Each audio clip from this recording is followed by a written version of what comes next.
controversial pick clears a major hurdle to lead Rhode Island's prison system. Even though the governor's choice has been met with strong opposition from the union. NBC 10 political reporter Brian Crandall is live at the State House with these late new developments.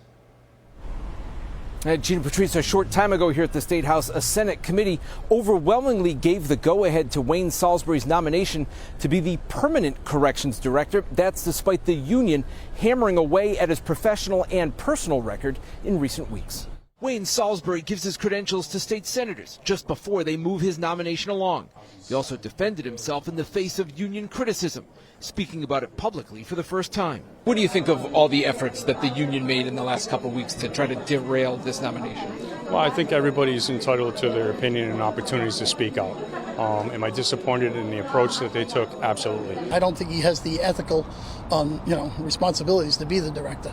We've called into question his moral character, his judgment. The union has had a beef with Salisbury for a while, claiming the amount of violence and drugs in the prison system have drastically increased since he became acting corrections director more than a year ago.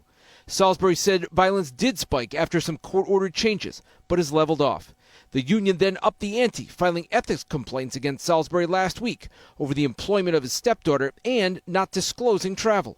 I totally did not know that I was supposed to do that. The union has also brought up Salisbury's past when he ran the private Wyatt Detention Center in Central Falls.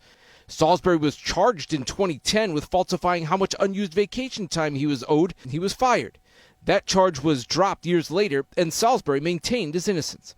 It was a misunderstanding. The union stands by its accusations and points the finger at Governor Dan McKee. Shame on the governor for doing this.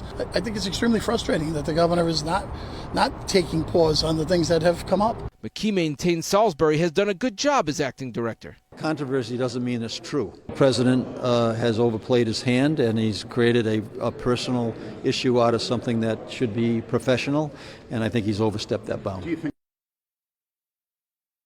Salisbury's nomination now goes to the full Senate with a vote expected on Thursday. We're live in Providence. Brian Crandall, NBC 10 News.